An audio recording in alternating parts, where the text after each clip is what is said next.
just want to thank you, Dr. Battalora, for taking the opportunity to assist me with this. Can't thank you enough for, your knowledge and expertise in this field, because this is just a really, really, really, hurtful situation. The last time you and I spoke, like I said before, I think it was about maybe 4 or 5 months ago, before all of this COVID-19 buffoonery took place. And I think during the time we were reviewing, your book, Birth of a White Nation, which I still argue is one of the greatest books I've ever read. And during that time, I had the opportunity to teach your book at Northeastern Illinois University. And the video was so well received, it was actually inducted at Northeastern. They used it in a diversity awareness program where they were teaching people about your program. But like all good things, there's always critics or people who are going to, try to refute evidence or say, cockamamie things, for a lack of a better word. And a lot of the people were saying, and I'm just going to, for the sake of conversation, reiterate how they said it. Is Dr. Battalora just maybe stretching this?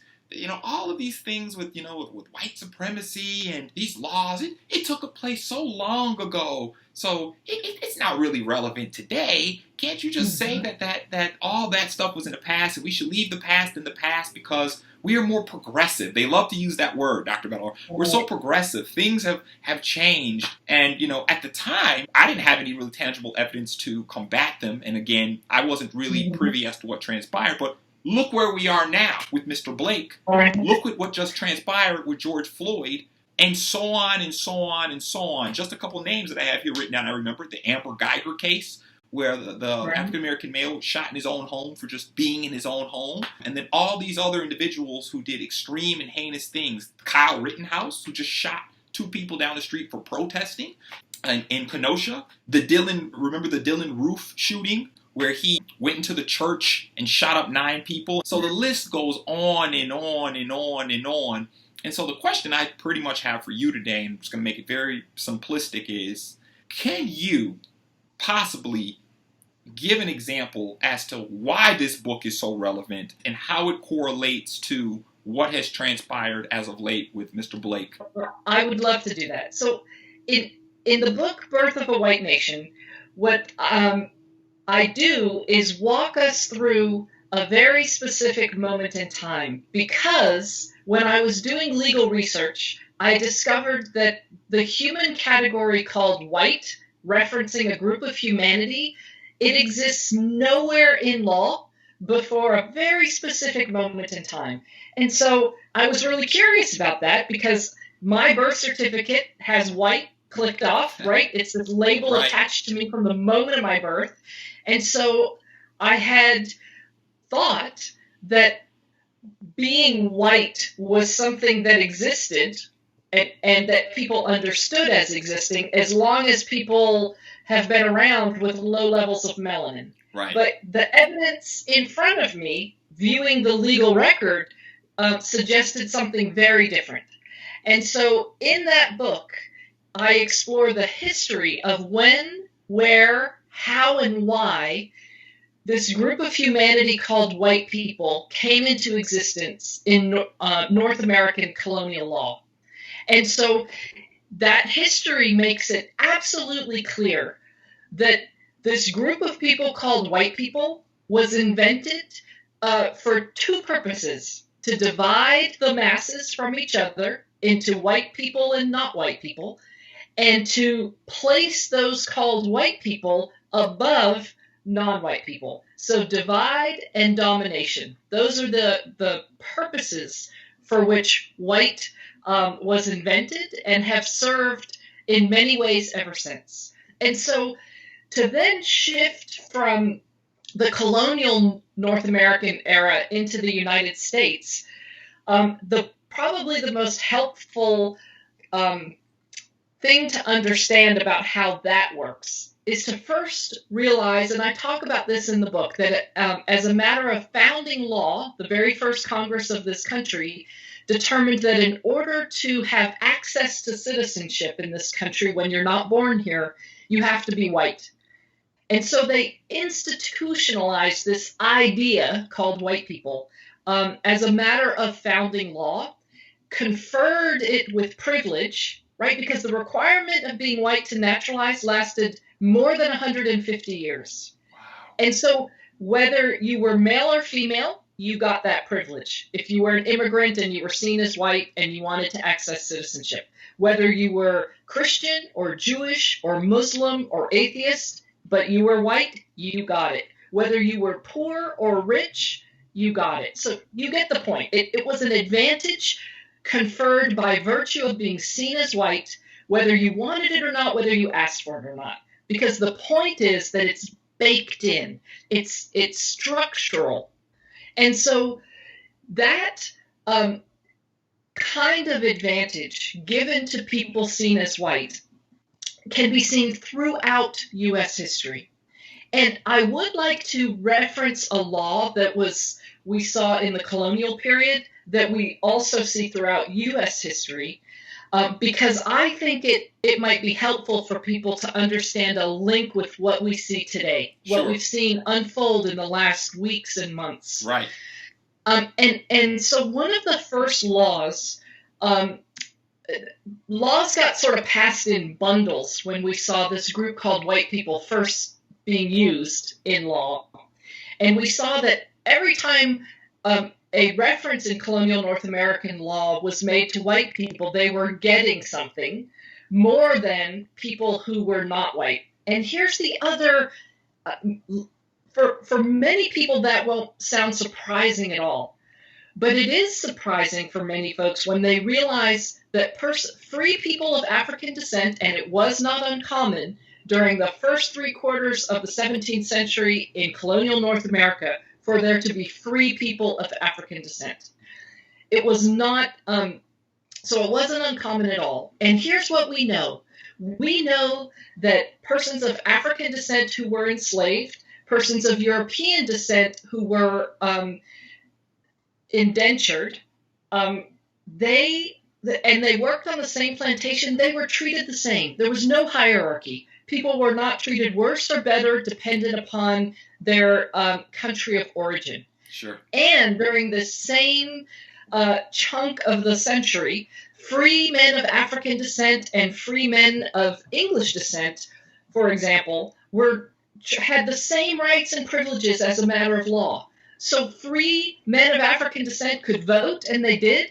They could own property, and they did. They could own European indentured servants, and they did. Again, they had the same rights and privileges as a person of European descent as a matter of law.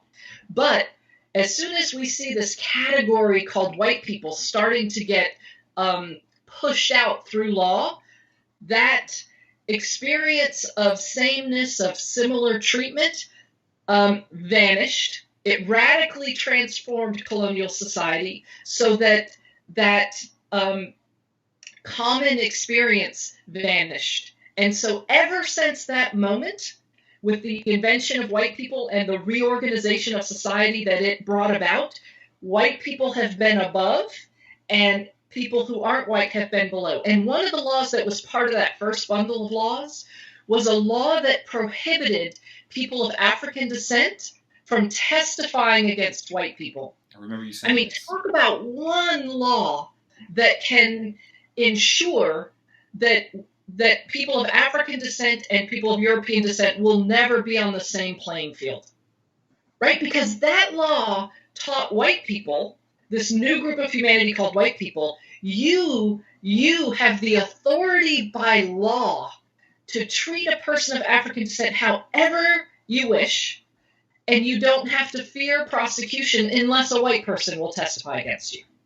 Right? And so people of African descent that day learned that now not being a person of African descent means I better be passive and submissive relative to this new group of people called white people. Okay? So just that one law tells us so much. But here's the other part of that law, and that is this.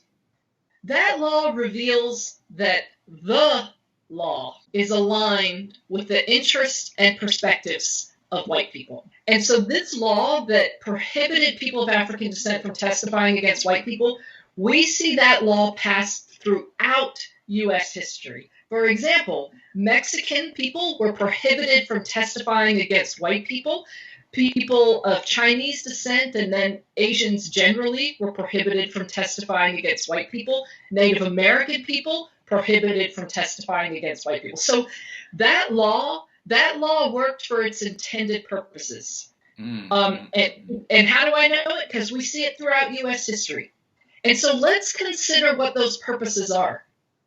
So that law worked to position anybody called a white person above all of these various groups of people seen as not white. It worked to keep non-white people in a position of being cheap and dependent labor. Right? So it's serving the interests of the 1%, right, and keeping this large group of 99%ers who are white as if they're getting something. And they are getting something. They're right. getting a privileged status, not really relative to the 1%, but certainly relative to those who aren't white. Right.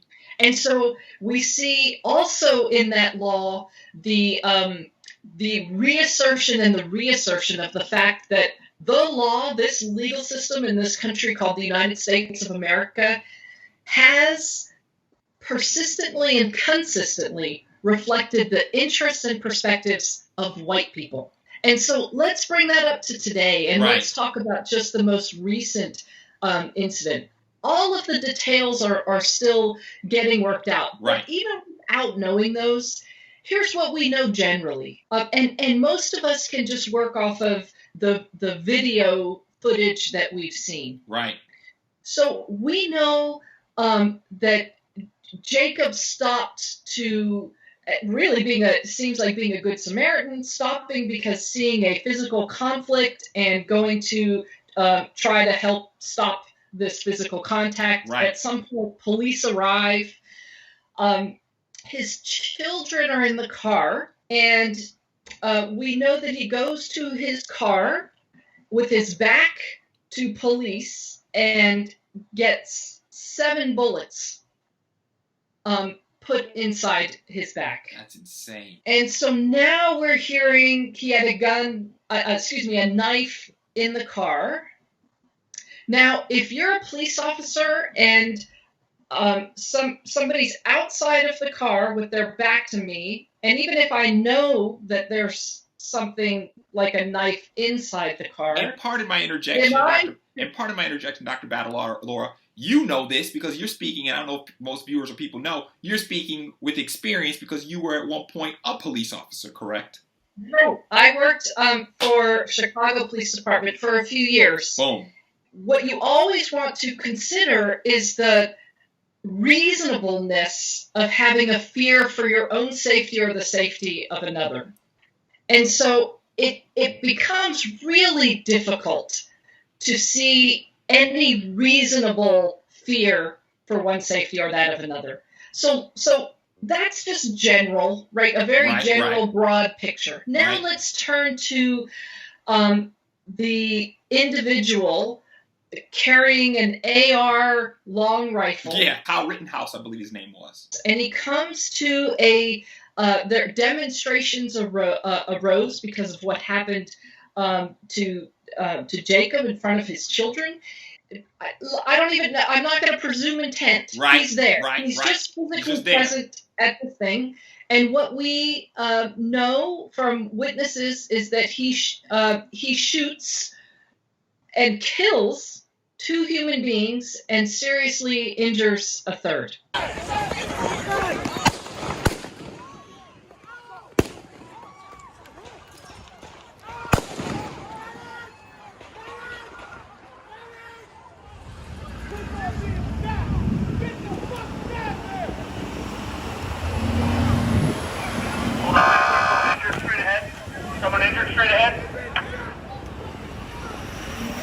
Right.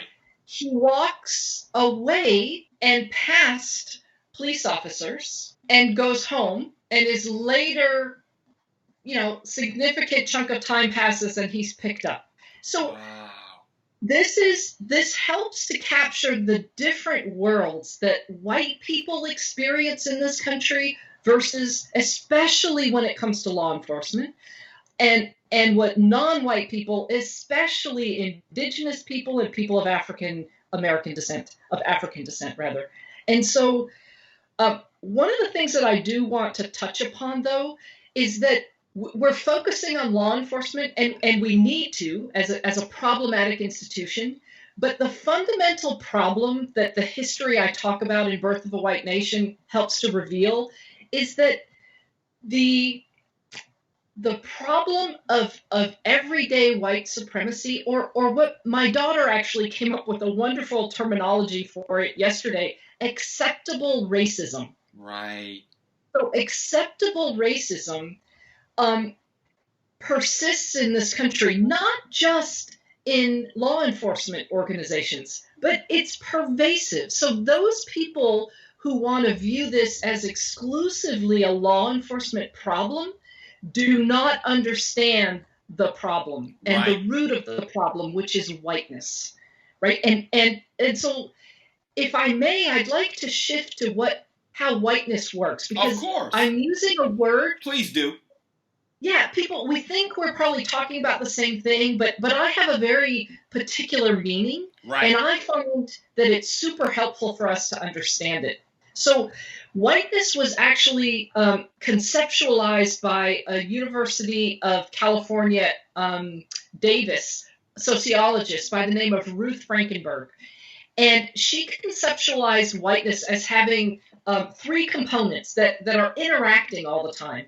The first component of whiteness is structural advantage. And I've already given one example of it. The Naturalization Law of 1790 required you be white. So that's an example of the first component of whiteness, structural advantage for white people. The second component of whiteness is the viewpoints that it works to shape for white people. So shaping how white people view ourselves, view others, and view the world. So if we take the law of 1790 as our example, how did it shape how white people saw ourselves, saw the world, and saw others? Well, it shaped us to see ourselves as belonging in this country called the United States of America. It shaped us to view people who aren't white as, they're really guests, they're not real Americans. Leave the country and go back to your country. Yeah. And to view sort of our world as this country as a country that's for us. And so the third component of whiteness that Frankenberg conceptualizes is sort of these cultural values then that these work to shape. And the cultural value or cultural norm that grew out of those is the equation of white equals American. I mean, we still see it today. It shapes everyday interactions. Who are the people that we say, where are you from? No, where are you really from? Right. Who gets asked those questions and who doesn't? All the time. Even on a job application, you go look at a job application, the first thing it says is, are you African American or are you American? I don't see it ever saying, are you European American or anything of that mannerism. Right. Well, and you're raising, I think, another point that I always try to help people see, and that is linguistically, we preserve this equation all the time because we have Latinx American, Asian American, African American, Native American, Pacific Island American, but me, just American. Just American. The standard. Yeah. Right. So this conception of whiteness, I think, is so very helpful. What I've done is added a fourth column that I found really important because the work of Robin DiAngelo has taught me that we always need to pay attention to how something is functioning, right? Like, for example, let's say we're having a meeting together and you're sharing, your African-American self is sharing a story that's really difficult to hear in that it reveals pain. And let's say we're on Zoom or some computer-based program, and me as a white person, I'm feeling myself start to cry, right? My empathy in relation to hearing your story of pain is a wonderful thing, because part of the problem is whiteness dulls white people's capacity to have empathy toward people who aren't white. So the fact that I would be having empathy is is a very good thing. But we also have to pay attention to how my tears coming from my white body are functioning in our group. So do I now become the focus of attention for this group? Are people now starting to take care of me? Right? Even if I have no intention of that happening, are my tears functioning in that way? Right? So we always have to pay attention to not only our motivations and intents, but how what we're doing is functioning. And it's either functioning to move us away from racist practices or supporting white supremacy, or they are moving us. Ibram Kendi has really pushed us all to think in that way. Either we're supporting racism or we're doing something that's anti-racist. And so it keeps things nice and relatively simple.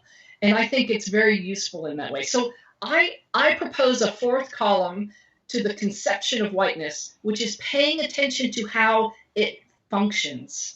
And so if we look at the law of 1790, it functioned to give access to wealth and opportunity and resources for those seen as white. The law gave access to citizenship only to white people. Sure. It showed these set of viewpoints on the part of white people, and then worked to construct this social norm of white equals American. And together, those three functioned to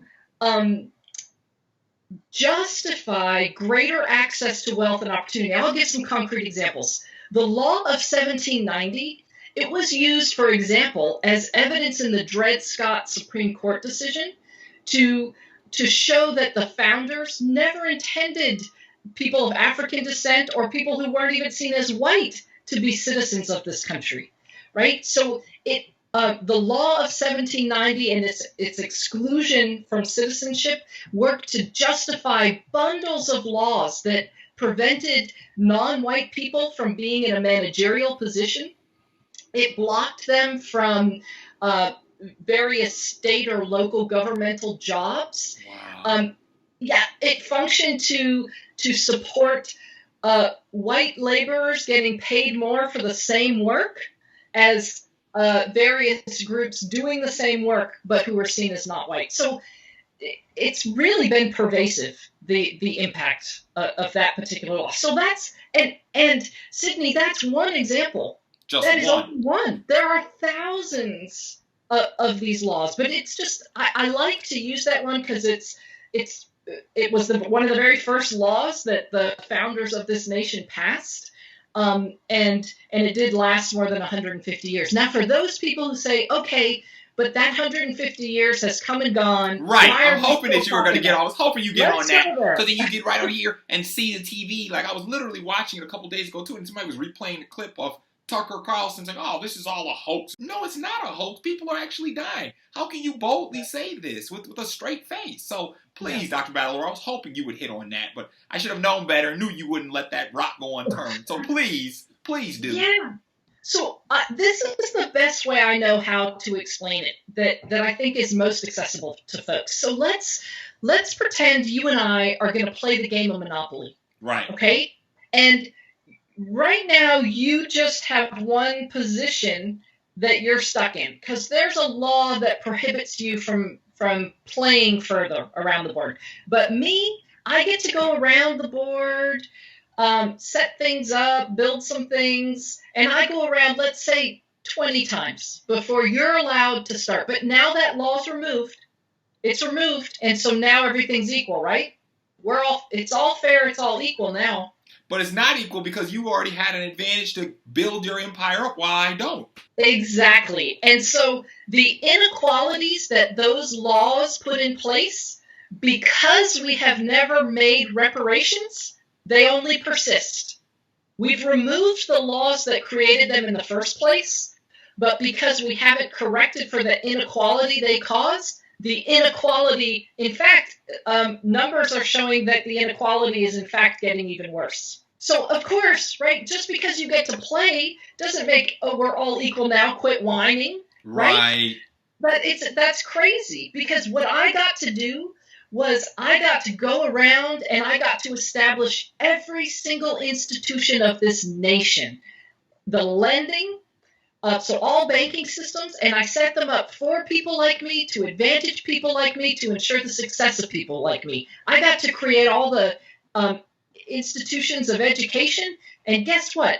I set them up to praise people like me, to focus on only the victories and good points of people like me, to ensure the success and future achievements of people like me. I got to set up Hollywood and pop culture, right? Again, giving access almost exclusively only to people who look like me, to present beauty and talent only through the faces of people who racially look like me. And there's not a single major institution in this country that we could talk about that is not the case, yep. Right? Lending, housing, government. So just because we removed the laws that blocked and prevented people, but failed to repair, the harm only persists. So we're never going to be in a place that's equitable until we have an honest talk, a genuine, not just talk, but put a structure in place to support reparations. Right. And so that's just got to be a piece. But I also want to make sure I'm really stressing that the fundamental problem is one of institutionalized white supremacy, right? If we return to that law of 1790, I didn't ask for it. My parents didn't ask for it. My grandparents didn't ask for it. But it doesn't matter. Right. My ancestors got all kinds of advantages from just that one law, and there are thousands that have conferred advantage on white people. And so, and the built-in patterns of thinking that presume usually better things about white people, they persist in all of our systems. I remember after the woman Cooper in Central Park in New York City, where we had the two Coopers. Right? But the white woman Cooper... Amy Cooper, I believe her name was, right? Yes, thank you. She was in the wrong having her dog unleashed in a particular area of the park. Right. And Mr. Cooper asked that she please get her dog on a leash, yep. Because he was there to enjoy the birds, which dogs and birds, don't mix, right? Yeah, don't mix so well.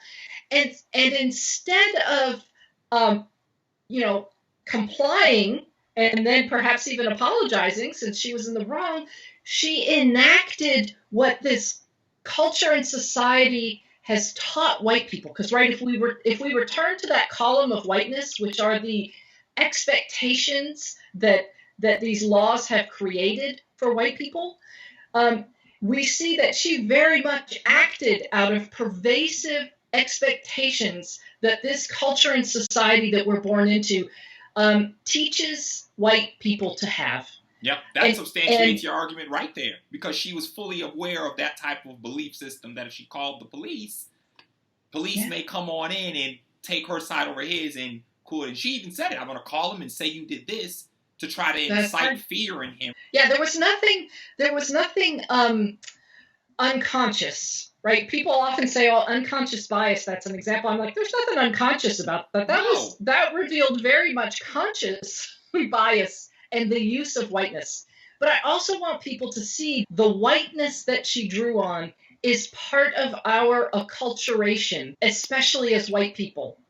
Right? We all have learned this. You can't be a product of U.S. culture and society and not have learned whiteness. You just can't. You'd have to live in a bubble, never see anything, never read anything. Oh, so lying and denying reality. When her employer fired her and said, "We do not tolerate racism," what's so upsetting to me about their stance was that I wanted to just yell back at them, but you do, because you're built on it. Yep. And I'll applaud you for not tolerating that very explicit, very public, very bad for your reputation incident. Right. But too bad it couldn't push that company to say, wow, we play a role in supporting, continuing institutionalized white supremacy, and let's address that. Time to address it, because what Amy Cooper did, any other white person could have easily done. Yep. Because whiteness trains us for that. Yep. And there's plenty of instances where people have done it. I think people have now coined a term for it now. There's an official term. It's called the Karen. I'm sure you've heard that term now, because it's happened so many times now where these white individuals or females have alleged that they're going to call the police on a person over a picnic, or call the police for this, or call the police for that, because they know what will transpire. Let's return, because I think it's a really good time to fold back to the invention of white people. Right. Domination. Right. The enactments of those white Karens is an expression of domination. The reconstitution of whiteness as division and domination, it can be seen all around us, and especially through those memes and the videos of white women calling law enforcement, and also the other piece packed into these phone calls that you already mentioned is the fact that white people are presuming that law enforcement is going to take their particular perspective. And why wouldn't we think that, right? The law from its start in this nation has come from and been about protecting our interests and perspectives, racial interests and perspectives. And to substantiate it even further, with all of the stuff that has transpired as of recently too, I think it was in 2014 alone, I think it was 104. Somebody totaled it up. 104 African American individuals were unarmed individuals. Let me reiterate that, were murdered by the police, and barely any of them served any time.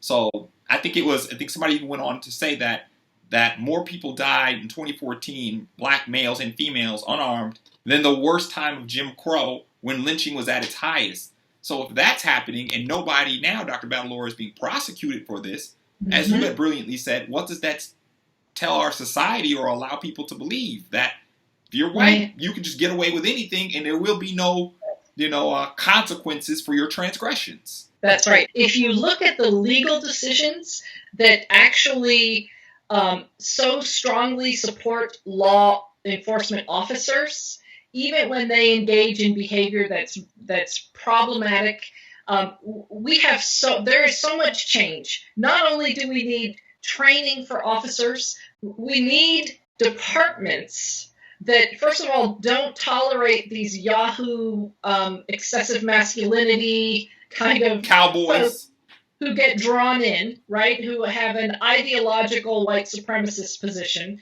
right?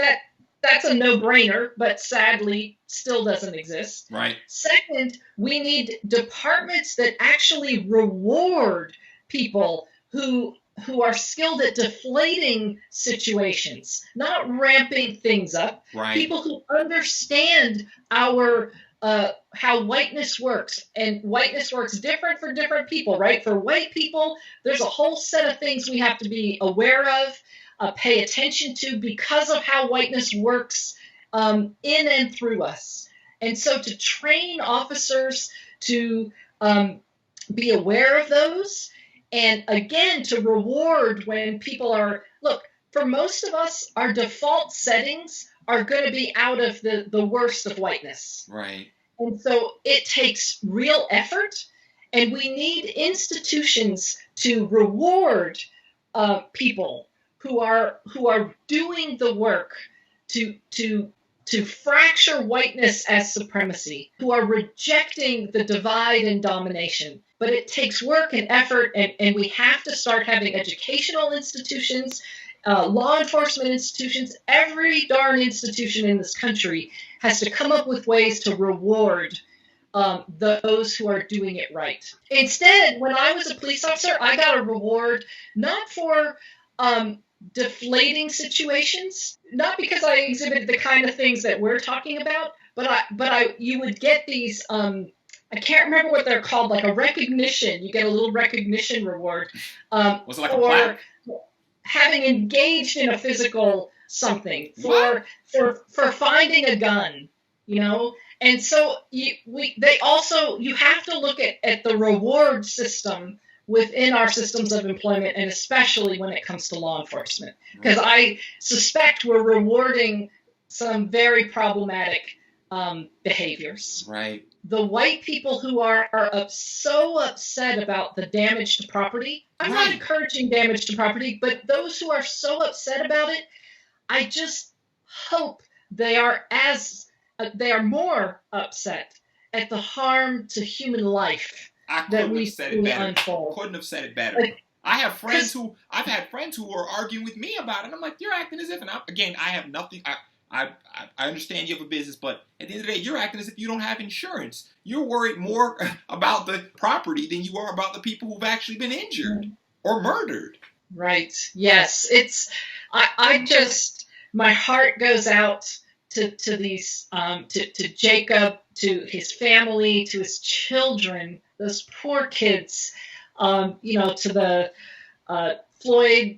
George Floyd's family, and all. I mean, we keep going, right? The list is so crazy long. And I just hope that for white people in particular, that we do not let these lives that have been dramatically altered or lost be for nothing. That we use this as a chance to see how whiteness has been foundational to this nation, to our experience of it, and that we have the courage to confront it and to become the people we want to be. Dr. Battalora, when is your new book coming on out? I want you to tell everybody so that way they can pick this one up as well, too.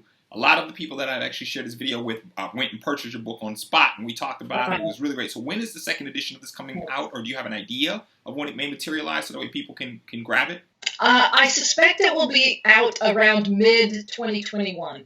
Perfect. So summer of 2021. And it'll be published by Routledge. It has some significant new additions to it, and I really hope people, including making these sort of explicit connections that have been so important to make with you today, Sydney. So I hope people enjoy it.